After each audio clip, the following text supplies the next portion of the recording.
Texas makes a major offer to help the Trump administration's plans for mass deportations. So we said if there's something we can do to help, we sure want to do that. We look at how land in South Texas could boost the plan and why border security measures are ramping up, even as crossings slow down. State lawmakers get a call to action to fight dementia in Texas. A key part of the battle could come from a research institute based on a model that's already seen success in Texas. The high costs of college can be a struggle for many students. Many of my friends, they're taking out loans, they're worried about student debt. How moves from the governor and the UT system could provide some relief. Produced from the Capitol in Austin and airing statewide, this is the award-winning State of Texas. Hello and thank you for joining us. I'm Josh Hinkle. Border crossings are the lowest they've been in years, and state leaders expect more border enforcement with the next Trump administration. But Texas is not scaling back on the border. State forces continue to train and fortify barriers along the Rio Grande. As Ryan Chandler shows us, it all comes as Texas makes a big offer to help the Trump administration with potential mass deportations. Starr County in the spotlight for Trump's mass deportation push. Texas is offering a newly acquired plot of land to his administration. 1,400 acres that state leaders say is ripe for a deportation facility. We think the removal of violent criminals that have been hurting our sons and daughters is key to the safety and the prosperity of our country, and it's been tolerated way too long. We have this property. Should the federal government need it for a detention and deportation center, we are, again, happy to get into an agreement with them and be helpful any way we can. Texas troops also training for what Governor Abbott calls potential mass migration. They say migrants may try to enter the country before the new president's administration is expected to implement much stricter procedures come January. There's no downside in a secure border, but you're not going to have a secure border if you don't have consequences. And just Wednesday, Governor Abbott is touting new buoy barriers put in the Rio Grande, meant to discourage and redirect migrants attempting to walk across. And the state legislature looking to go farther. Some border security bills already filed look to push the limits of state authority, establishing a Texas Department of Homeland Security and authorizing DPS to deport migrants, similar to measures challenged under the Biden administration. But with Trump coming into power yet again, Texas is taking a stronger stance, expecting an ally, not an adversary, in Washington. Ryan Chandler, State of Texas. For perspective, the land that Texas is offering to the Trump administration is in Starr County. That is west of McAllen and southeast of Laredo. Sandra Sanchez has been covering the developments with this land almost a month ago. We actually had a conversation right here on this show about this piece of land in Starr County. Remind us why the state bought it in the first place. Right. Well, the Texas General Land Office bought the land because they said that it was an area where women and children were especially being trafficked. And they said there were allegations of sexual assault and abuses of these migrants. They had tried to approach the previous landowner and ask for an easement to put a border wall up, and the landowner was not amenable, so they just bought the land outright. We still don't know exactly for how much. What's been the reaction from the Trump administration so far when it comes to the state's offer? Well, Tom Homan, the incoming border czar, did indicate to Fox News that they were happy to receive the gift, and that's all that was said. But I can tell you this, that Homan is actually coming to the Rio Grande Valley on Tuesday with Texas Governor Greg Abbott. They're going to present holiday meals to troops, National Guard troops, and in Edinburgh and in Eagle Pass. That same day, Texas General Land Commissioner Don Buckingham is actually going to be at the ranch, and I'm going to be one of the reporters out there. So I'm suspecting that these forces are going to converge. We may see Homan at the ranch, and I kind of expect we're going to get an announcement there. You also spoke with Commissioner Buckingham earlier this week. What did she tell you about this whole thing? Right. She said that she and her staff put her heads together after they purchased the land, after they recognized that President-elect Donald Trump had made promises for deportations, mass detention stagings, and they said, hey, she is in charge of over 13 million acres of state-owned land throughout Texas. what can we do to help? And actually, she told me that last week, her staff went out with Border Patrol agents looking at various parcels that the state of Texas owns and seeing which ones could actually help the federal government in this mission and this promise of theirs.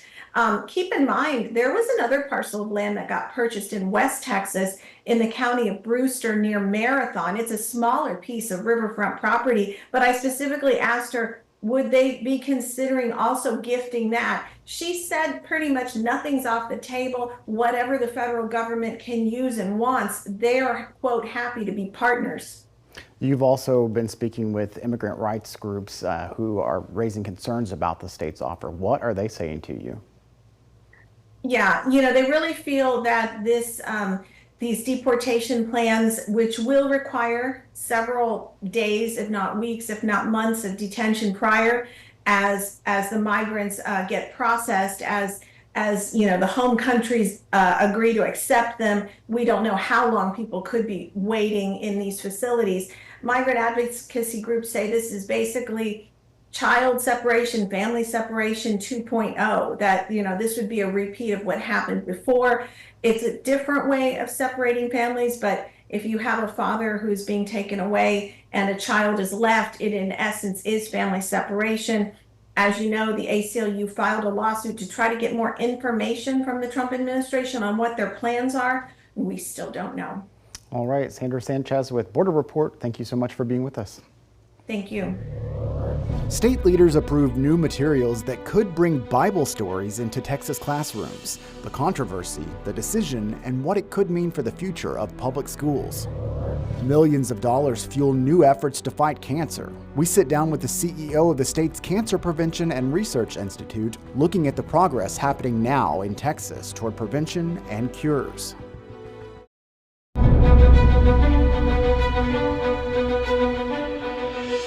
It's a decision that some believe blurs the boundary between religion and public education. State leaders in charge of public school curriculum voted to approve new materials that could include Bible-based lessons. The Bluebonnet learning materials spurred a week of controversy at the board, with critics arguing the materials overemphasize Christian beliefs and minimize other faiths.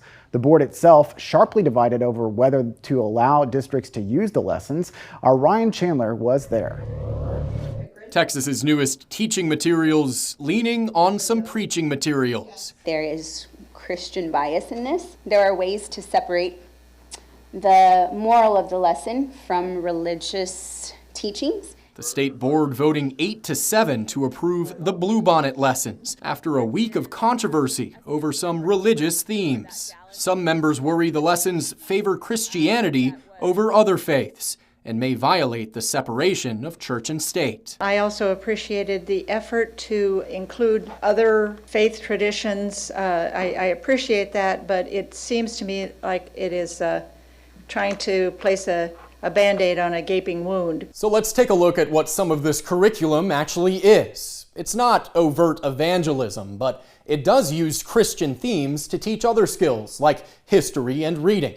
This 5th grade poetry lesson plan includes the Psalm of David from the Bible, identifying it as a core text of the Jewish and Christian faiths, and later instructing students to interpret the line, "The Lord is my shepherd."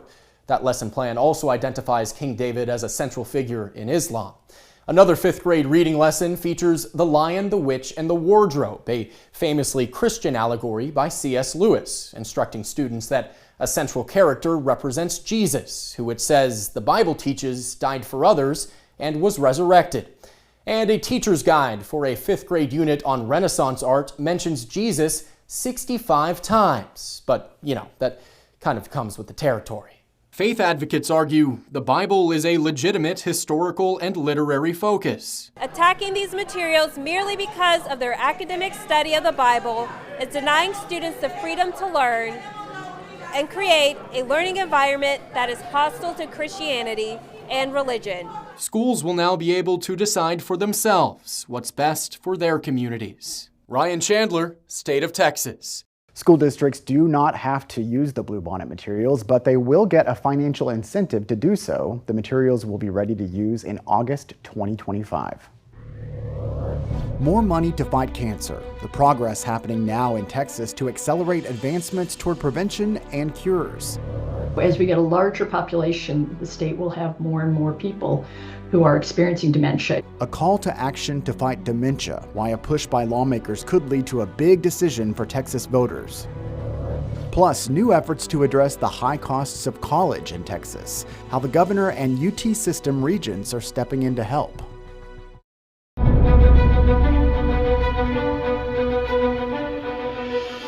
Nearly 500,000 Texans are living with dementia, and research shows that number could triple in the next 25 years. Behind those numbers are deeply personal stories and struggles. That's why some Texas leaders want to put the Lone Star State in the forefront when it comes to research to help patients and their families. Austin reporter Grace Reeder breaks down a new push from Texas Lieutenant Governor Dan Patrick and what state researchers hope it could mean. Monday, Texas Lieutenant Governor Dan Patrick announced a new legislative initiative that could result in a state-funded research institute that focuses entirely on dementia. Dementia is going to increase as the population increases. So as we get a larger population, the state will have more and more people who are experiencing dementia. It's not the most common thing in old age that people experience, but when they do, it's very detrimental to the individual and to their families. The Dementia Prevention Research Institute of Texas would be modeled much like the Cancer Prevention Research Institute of Texas, or CPRIT, which the Texas legislature created and voters approved in 2007.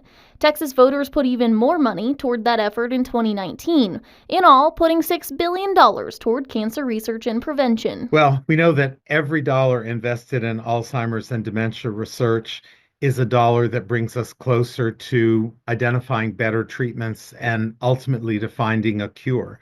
It helps recruit people into the field of Alzheimer's and dementia, where otherwise they may be working on a different disease. But also, the Alzheimer's Association says they don't want the state to lose sight of families dealing with this disease right now. The critical additional need is to provide support for those affected by Alzheimer's disease. So that's the reason for the last 3 legislative sessions, the Alzheimer's Association has been advocating for funding specifically to invest in care and support, and that's been our number one priority. Grace Reeder, State of Texas.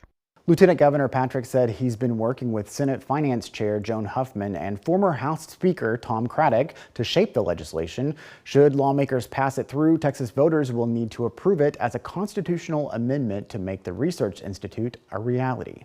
You heard Grace report that the legislation aims to create a research institute for dementia that's modeled on CPRIT, the Cancer Prevention and Research Institute of Texas. We want to dig a little deeper into what CPRIT does and how it helps Texans. Joining us for Insight is Kristen Doyle, the CEO of CPRIT. Welcome. Thank you for being here. Thank you for having me. So, Texas voters approved billions of dollars to create and fund the Institute. Tell us a little bit about what CPRIT does. So, CPRIT funds the most innovative cancer research and prevention projects all throughout Texas. 10% of our funds can go to cancer prevention, so that's screening, diagnostics, education, vaccinations, and that way we can touch every county in Texas. We also fund, 90% of our money goes to funding research. So that happens at academic institutions like MD Anderson, Baylor College of Medicine, UT Southwestern, UT Austin, but we also fund research at early stage companies. What are some of the success stories? So we've been operating now for 15 years. On the prevention front, I told you we do screenings, and we can screen in every county in Texas, medically underserved and underinsured areas. To date, we have detected more than 46,000 cancer and cancer precursors through those CPRIT-funded screenings. So that means early detection means, easier to treat, easier to survive. We've literally saved lives with these screenings. And, at this point now, more than 410,000 Texans have had their first screening through cancer prevention projects funded by CPRIT. Wow. How do you actually determine who gets the grants that are going to be doing some of those things? So that's a great question. And it really is, I think, the reason for the success of CPRIT. The legislature, when they created us, they put something into our statute that requires every single grant that we fund to go through a peer review process. So an expert review that looks at the science, looks at the application and the indication, and then tells, our oversight committee, so that's our governing board. We have 3 that are appointed by the governor, 3 by the lieutenant governor, and 3 by the speaker. So it tells that board which recommendation should be funded. And the thing that's brilliant about that is this very easily could have been perceived as a slush fund. After all, it's run by government appointees, so who knows who's behind the scenes pulling the strings. But because the legislature and the voters agreed, all of this comes through the peer reviewers, and the peer reviewers are all from outside of the state of Texas. So they're not eligible to receive grant funds from us. So there's really no, you scratch my back, I'll scratch yours. They really are looking at it from the very best science. So, typically we'll get maybe, 600 applications a year, and we'll end up funding about 80 of those. I understand that you're a cancer survivor. What does the work that CPRIT does actually mean to you? So, and I'm actually coming up on my 20th anniversary of my diagnosis. I was diagnosed with leukemia on January 19th, 2005, out of the clear blue sky. I found out that morning that I had leukemia, and by that night I had started chemotherapy. And within 2 weeks, I knew that I needed to have a bone marrow transplant in order to survive. To be in the middle of all of this fantastic work is just one of the highlights of my life, and to be able to hopefully be doing something, for somebody a couple decades from now who will receive a cancer diagnosis and will have all of the things in place for them to survive. We're really changing the future for what cancer will look like in Texas. And Texas is leading the world with that, which is why it was fantastic to hear that Texas is going to again take the initiative and lead the world in terms of what we are doing with dementia. Just like cancer, dementia touches many, many Texas families. Including my own. My grandmother died of Alzheimer's. We all have stories like this, and for Texas to stake it, put the flag in the ground and say, once again, Texas is going to really, do something that no other state is doing in terms of funding innovative research and strategies to address this. A lot of important work ahead. Thank you so much for being with us. Thank you. Governor Abbott told Texas public universities he would not support tuition increases, how UT students are reacting to this new development, and what the UT system is doing to address high costs.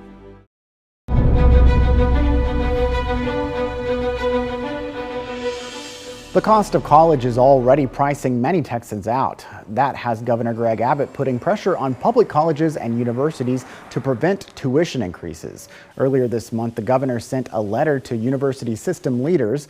Abbott wrote that he reached out to regents at every Texas public university, saying he would not support any tuition increases over the next 2 years. Education reporter Nabil Ramadna spoke with University of Texas students about the development and got some insight into their concerns over costs. It can be pretty expensive to get a college education these days. Many of my friends, they're taking out loans. They're worried about student debt. While University of Texas student Eric Espinal is on scholarship, he knows the struggles his friends face. Would be a large burden, especially when you're already just focusing on studies and getting a job and working an internship, things like that. Viveka is a student at UT as well. It's like a publicly funded university. I feel like we get a lot of state funding and government funding in general, so I feel like it should definitely be lower. Governor Greg Abbott sent a letter to Texas colleges and universities saying he will not support increases for undergraduate tuition and other fee increases over the next 2 years. This is because the previous law prohibiting freezing costs over these past few years is expiring. He says the goal is to ease the financial burden on students and their families. I think that's a great thing. I don't think tuition should raise at all. in any state. I mean, that'd be nice, but like, I think the goal should be to reduce tuition in general and also to actually see that happen. Nabil Ramadna, State of Texas. Last year, Texas lawmakers provided an additional $700 million to public universities in the state budget. In exchange for the funding, university leaders agreed not to raise tuition through the 2024-25 academic year. On Wednesday, the University of Texas system made a big announcement that could cut college costs for thousands of students. The Board of Regents voted to expand a program that offers free tuition to lower-income families. Starting next year, in-state students whose families make less than $100,000 a year will get free tuition and waived fees at any school in the University of Texas system. It's an expansion of the system's Promise Plus endowment, which previously provided free tuition to Texas students whose families made less than $65,000 a year. For perspective, we took a closer look at the cost to attend UT for Texas residents. Texas offers an online calculator for the tuition and fees a student would see. The estimated cost of tuition for the 2024-25 academic school year at UT is somewhere between $10,000 and $13,000. The total cost of attendance for those students is estimated between $31,000 and $34,000. That includes books, housing, and other expenses. Thank you again for joining us for State of Texas. I'm Josh Hinkle. We'll be back next week to bring you an in-depth look at Texas politics.